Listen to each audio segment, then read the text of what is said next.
Chandrababu సొంతూరిలో TDP పరిస్థితి ఏంటో తెలుసా? చంద్రబాబు సొంత జిల్లా చిత్తూరులోని మిగిలిన నియోజకవర్గాలన్నీ ఒక ఎత్తు అయితే చంద్రగిరి నియోజకవర్గం మరో ఎత్తు. ఇంకా బలంగా చెప్పాలంటే కుప్పం కంటే కూడా ఇప్పుడు చంద్రగిరిపైనే టీడీపీ బలంగా కాన్సన్ట్రేషన్ చేస్తోందని అంటున్నారు. ఎందుకంటే చంద్రబాబు పుట్టిన రాజకీయం మొదలుపెట్టిన ఊరే చంద్రగిరి.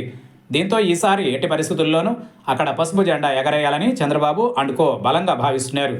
వాస్తవానికి చంద్రబాబు సొంత నియోజకవర్గమైన చంద్రగిరిలో టీడీపీ గెలిచి చాలా కాలం అయిపోయింది. 1994లో చివరిసారిగా టీడీపీ తరఫున చంద్రబాబు తమ్ముడు నారా రామ్మూర్తి నాయుడు గెలిచారు. ఆ తర్వాత చంద్రగిరిలో గెలుపు టీడీపీకి అందని ద్రాక్షలాగా అయిపోయింది.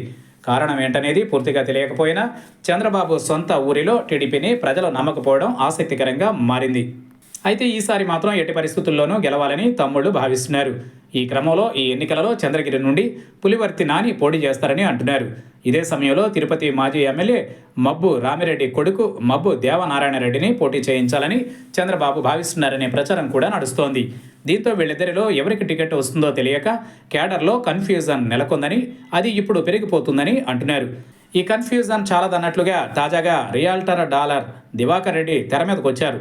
ఈ ఎన్నికలలో టీడీపీ టికెట్ తనకే అంటూ ఆయన ప్రచారం చేసుకుంటున్నారు. చంద్రగిరి, తిరుపతి, శ్రీకాళహస్తిలో దివాకర్ రియాల్టర్గా బాగా పాపులర్. ఈ నేపథ్యంలో చంద్రగిరిలో తనకు మంచి పట్టుందని, ఖర్చు కూడా అవసరమైన మేర బలంగా పెట్టుకోగలనని టీడీపీ అధిష్టానంతో చెప్పారని అంటున్నారు. ఈ విషయంపై సానుకూల స్పందన వచ్చిందని ప్రచారం జరుగుతోంది. దీంతో టికెట్ కోసం ట్రయాంగిల్ ఫైట్ అనే అంశం తెరపైకి వచ్చింది. ఈ సమయంలో మబ్బు దేవనారాయణ రెడ్డి గత కొన్ని రోజులుగా ఫోకస్లో ఉన్నట్లు కనిపించడం లేదు. దీంతో దేవనారాయణ రెడ్డి విషయంలో చంద్రబాబు అండుకో సెకండ్ ఆప్షన్కి వెళ్ళారా, లేక మరో ఆఫర్ ఏమైనా ఇచ్చారా అనేది స్పష్టత రావాల్సి ఉంది. దీంతో ప్రస్తుతానికి పులివర్తి నాని, డాలర్ దివాకర్ పేర్లు మాత్రమే వినిపిస్తున్నాయి.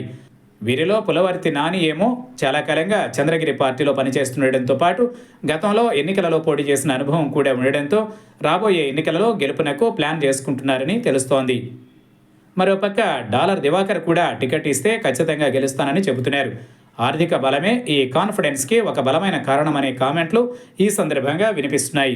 మరోపక్క వైసీపీలో ఎమ్మెల్యే చెవిరెడ్డి భాస్కర్ రెడ్డి కొడుకు చెవిరెడ్డి మోహిత్ రెడ్డి ప్రచారంలో దూసుకుపోతున్నారు. దీంతో ఈసారి చంద్రగిరిలో ఏం జరగబోతోంది అనేది ఆసక్తిగా మారింది. ఈసారి నారా లోకేష్, చంద్రబాబులు చంద్రగిరిపై ప్రత్యేక శ్రద్ధ పెట్టాలని కార్యకర్తలు కోరుకుంటున్నారు. మరోపక్క కుప్పం, మంగళగిరిపై అధికార పక్షం గట్టి కాన్సంట్రేషన్ పెట్టిందనే కామెంట్లు పొలిటికల్ సర్కిల్స్లో వినిపిస్తున్నాయి.